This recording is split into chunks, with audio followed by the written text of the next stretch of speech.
كانت أسبوعا عاديا يسبق المباراة، والأهم بالنسبة لنا كان طي صفحة مباراة البرازيل سريعا من دون نسيان ما قدمناه فيها والتركيز على مواجهة اسكتلندا. لذلك استعددنا كما ينبغي من دون أي مشاكل، وأعتقد أن اللاعبين يتمتعون بحماس كبير، وقد قضينا أسبوعا هادئا ومريحا. سؤال: كيف يمكن احتواء الحماس بعد الأداء الرائع أمام البرازيل؟ وكيف يمكن تحسين الفعالية الهجومية أمام المرمى؟ الأمر بسيط جدا، يكفي النظر إلى الترتيب. نحن نملك نقطة واحدة بينما يملك منافسون 3 نقاط، فهم يتقدمون علينا. صحيح أننا قدمنا أشياء جيدة، لكننا قمنا بما نعرف القيام به، وأعتقد أننا قادرون على تقديم الأفضل. اللاعبون يعلمون ذلك ونحن نعلمه أيضا. هدفنا هو أن نكون أفضل في المباراة المقبلة رغم اختلاف المنافس والظروف. لذلك بالنظر إلى الترتيب لا مجال للمبالغة في الحماس. أما فيما يتعلق بالفعالية أمام المرمى فقد عملنا على هذا الجانب، لكن الأمر لا يتعلق بالتدريبات فقط، بل أيضا بالاعتماد على نوعيات مختلفة من اللاعبين. لقد قلت دائما إنني لا أمانع اللعب ب4 لاعبين في مركز صانع الألعاب إذا تطلب الأمر ذلك. نجح الأمر أمام البرازيل، لكن مبادئنا واضحة، وعندما تكون المبادئ واضحة يصبح من السهل إشراك لاعبين يملكون خصائص متشابهة. كما أن الأمر يحتاج إلى الوقت حتى تتشكل الانسجامات بين اللاعبين، وحتى يتم القيام بالتحركات المناسبة في التوقيت المناسب. فعلى سبيل المثال، بلال الذي لعب في الجهة اليسرى ليس جناحا أيسر بطبيعته، ولذلك لا يمتلك نفس المرجعيات التي تساعده على التواجد داخل منطقة الجزاء كما يفعل عندما يلعب خلف المهاجم. هذه تفاصيل صغيرة، لكن الإرادة موجودة لتحقيق الفوز، وأنا مقتنع بأننا سنتطور على هذا المستوى، وقد شعرت بذلك خلال هذا الأسبوع. أمام البرازيل كانت المباراة ذات طابع تقني، لكن مواجهة اسكتلندا تبدو أكثر بدنية ومباشرة. كيف استعددتم لها؟ وهل تحدثتم مع اللاعبين عن ثلاثية النرويج والبرازيل واسكتلندا في مونديال 98؟ صحيح أن البرازيل فريق يتميز بالمهارة الفنية، لكنه أيضا فريق قوي بدنيا ويضم لاعبين أصحاب بنية جسدية قوية. أما اسكتلندا فلها أسلوب مختلف، فهي تعتمد على إرسال الكرات بسرعة أكبر إلى الأمام، كما تتميز بالقوة في الكرات الثانية. لذلك قمنا بالتحضير كما ينبغي لأي فريق محترف.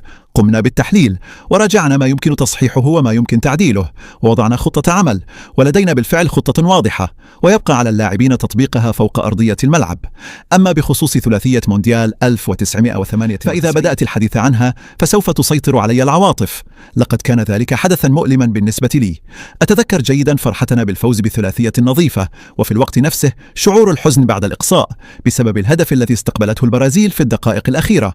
لم أتحدث عن هذا الموضوع مع اللاعبين لأن تركيزهم منصب على المستقبل وعلى مباراة الغد، وحتى أنا أثناء المباراة لن أفكر في ذلك، فذلك ينتمي إلى زمن آخر وظروف مختلفة. هناك من يرى أن المنتخب عانى من بعض المساحات الدفاعية، وهي التي جاء منها هدف فينيسيوس جونيور بعد التحول السريع. هل عملتم على معالجة هذا الأمر، خاصة مع تقدم أشرف حكيمي ومحاولة ديوب بتغطية المساحات؟ السلام عليكم. في السابق كان يقال إن لدينا مشاكل هجومية ودفاعية، واليوم الجميع يقول إننا قدمنا مباراة استثنائية، ولهذا يجب التحلي بالاعتدال. لا أعتقد أن لدينا مشكلة دفاعية حقيقية. لقد استقبلنا هدفا لأن فينيسيوس لاعب كبير جدا، وصحيح أننا منحناه بعض المساحة في تلك اللقطة، لكن مثل هذه الأمور تحدث. غدا ستكون مباراة مختلفة، وستطرح اسكتلندا علينا تحديات مختلفة، ولذلك علينا إيجاد حلول تتناسب مع نوعية المشاكل التي ستفرضها علينا. لكنني أشعر بأن الخطة الدفاعية في حالة جيدة جدا، ويلعب بثقة كبيرة، والأهم أن جميع اللاعبين مستعدون لبذل المجهودات الدفاعية والمساهمة في حماية الفريق. لذلك فأنا مطمئن جدا في هذا الجانب، وبصراحة لا أشعر بأي قلق. سؤال: هناك من رأى أن عز الدين أناحي لم يكن في مستواه المعتاد في المباراة الأولى. هل تعتقد أن بإمكانه تدارك ذلك في مواجهة اسكتلندا؟ والسؤال الثاني للمدرب: هل سيكون هناك استقرار في التشكيلة، خاصة أن المنتخب سيواجه منافسا يختلف تماما عن البرازيل؟ السلام عليكم. كما قلت دائما، أتقبل جميع انتقادات المغاربة، لأنهم عندما ينتقدونك فهذا يعني أنهم يريدون رؤيتك في المستوى الذي اعتادوا أن يشاهدوك فيه، خصوصا مع المنتخب الوطني. المباراة الأولى تكون دائما خاصة، ونحن نعلم أن البطولة طويلة خاصة الموسم، لذلك فإن عامل الجاهزية البدنية والانتعاش يلعب دورا مهما. كما حدث في مونديال قطر، في البداية قال البعض إنني لم أدخل المنافسة بالشكل المطلوب، ثم تطور مستواي مع توالي المباريات، وهذا أمر طبيعي لأن اللاعب والمجموعة ككل ينموان مع تقدم البطولة. المباراة الأولى تكون دائما صعبة وتحتاج إلى بعض الوقت للتأقلم والتخلص من الضغط، ومع مرور المباريات يزداد الانسجام والثقة. لذلك نحن واثقون بأن المنتخب المغربي سيتطور أكثر فأكثر. وسؤال لعز الدين أوناحي: هل تشعرون بضغط أقل مقارنة بمواجهة البرازيل؟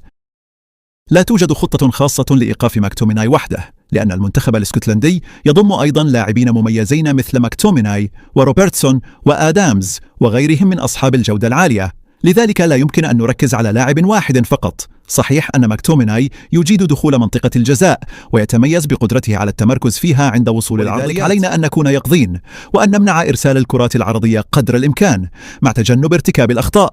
لكن المنتخب الاسكتلندي لا يعتمد فقط على الكرات الطويلة أو على ماكتوميناي، بل هو فريق منظم وممتع في طريقة لعبه ويملك العديد من نقاط القوة، ولذلك علينا إيجاد حلول لمشكلات أخرى كثيرة وليس فقط لماكتوميناي. أعتقد أن الضغط يتناسب مع أهمية المباراة، وأرى أن مباراة الغد لا تقل أهمية عن مباراة البرازيل، بل ربما تكون أكثر أهمية، لأن المنتخب الاسكتلندي يمتلك 3 نقاط بينما نملك نحن نقطة واحدة فقط. مباراة البرازيل كانت مواجهة كبيرة من الناحية الإعلامية، لكن مباراة الغد ستكون حاسمة من الناحية الرياضية. المنتخب الاسكتلندي فريق منظم ويجيد التنويع في اللعب، ولذلك يجب أن نكون في قمة التركيز منذ البداية. أعتقد أن مباراة الغد ستكون أكثر أهمية من مباراة البرازيل، لأن نتيجتها قد تحدد بشكل كبير مصيرنا قبل الجولة الثالثة، ولهذا سندخلها بعزيمة كبيرة ورغبة قوية في تحقيق الفوز. سؤال: أنا صحفي من هولندا، وقد تداولت وسائل الإعلام هذا الأسبوع أخباراً تفيد بأن إسماعيل صيباري سينتقل إلى بايرن ميونخ. هل أنتم سعداء من أجله؟ وهل ترون أن التوقيت مناسب لخوض تجربة الدوري الألماني؟ وهل تمثل هذه الخطوة إضافة لكم كمدرب للمنتخب الوطني، أم أن ظهور هذه الأخبار خلال كأس العالم قد يسبب بعض التشتيت؟ سأجيب بالفرنسية، فأنا أفهم الهولندية جيداً، لكنني لا أتحدثها بشكل جيد. أولاً، التوقيت ليس بأيدينا، كما أن الأمر لم يصبح رسمياً بعد، لكننا نشعر بالفخر دائماً عندما نرى اللاعبين المغاربة يمثلون الأندية الكبرى، وبايرن ميونخ واحد من أكبر الأندية في العالم، لذلك سنكون فخورين جداً إذا تمت الصفقة. والأهم من ذلك أن اللاعب يتمتع بالهدوء والتركيز، كما أن بايرن ميونخ لا يعتمد أسلوباً صاخباً في التواصل الإعلامي، وبالتالي تسير الأمور بشكل جيد للغاية. إسماعيل صيباري يركز حاليا على المنتخب المغربي، ولدي الحظ أنني أعرف فينسنت كومبانيا جيدا، وأعتقد أنه يدرك أيضا أن الأولوية حاليا هي للمنتخب المغربي. لذلك نحن هادئون جدا، وسنكون فخورين عندما يصبح الأمر رسميا، لأننا نريد أن نرى أفضل لاعبين المغاربة في أفضل الأندية. سؤال: هل عملتم خلال التدريبات على معالجة بعض الأخطاء التي ظهرت تحت الضغط، خاصة عندما تعود الكرة إلى الحارس ياسين بونو، وهو ما تسبب في بعض المواقف الخطيرة أمام البرازيل؟ والسؤال الثاني يتعلق ببلال الخنوس الذي لعب في مركز الجناح الأيسر وقدم أداء جيدا، وإذا حدث أي طارئ فمن يستطيع تعويضه وتقديم المستوى نفسه؟ نعم، لقد عملنا على هذا الجانب، وهي ملاحظة جيدة. نحن نصحح العديد من الأمور ونعمل على تطوير أشياء كثيرة، وكما قلت سابقا فإن هدفنا هو ترسيخ مبادئ واضحة في اللعب مع ترك مساحة للإبداع الفردي، لكن في إطار تنظيمي محدد، ومن الطبيعي أن يحتاج ذلك إلى الوقت. هناك بعض الأمور التي كنت أرغب في تطبيقها قبل كأس العالم ولم يتسنى لنا ذلك بعد، وسنعمل عليها لاحقا، لكن بالتأكيد نحن نشتغل على هذه التفاصيل باستمرار. أما فيما يخص بلال الخنوس فقد قلت سابقا إن وضوح الهيكلة والمبادئ التكتيكية يسمح للاعب يشغل مركز صانع الألعاب بأن يلعب على الجناح دون مشاكل، وقد نجح بلال في أداء هذا الدور بشكل جيد، كما أننا نملك العديد من الخيارات الأخرى ليس فقط كبدائل أثناء المباراة بل حتى في التشكيلة الأساسية. فشمس الدين طالبي يستطيع اللعب في هذا المركز، لكنه كان عائدا من إصابة طفيفة ولم يكن جاهزا لخوض 90 دقيقة كاملة. أما الآن فقد يصبح قادرا على بدء المباراة. كذلك يمكن لسفيان رحيمي أن يلعب في هذا المركز، ومايموني قادر على شغله أيضا، وكذلك أمين زبعي. لدينا حلول كثيرة في جميع المراكز، ويمكنني أن أؤكد لكم أننا هادئون وواثقون جدا. لقد خسرنا لاعبين مهمين جدا مثل نايف أكرد وعبد الصمد الزلزولي، ومع ذلك ظل الجميع هادئا لأننا نثق في جودة المجموعة التي نملكها. ما يهمني قبل كل شيء هو أن يكون جميع اللاعبين جاهزين، سواء للمشاركة لمدة 90 دقيقة أو 60 دقيقة أو 20 دقيقة أو حتى 10 دقائق. لقد قلت دائما إنه لا يوجد لاعبون أساسيون وآخرون احتياطيون، بل هناك لاعبون يبدأون المباريات وآخرون ينهونها. الأهم هو أن يكون الجميع مستعدا عندما يحتاجه الفريق، وفي هذا الجانب نحن راضون للغاية.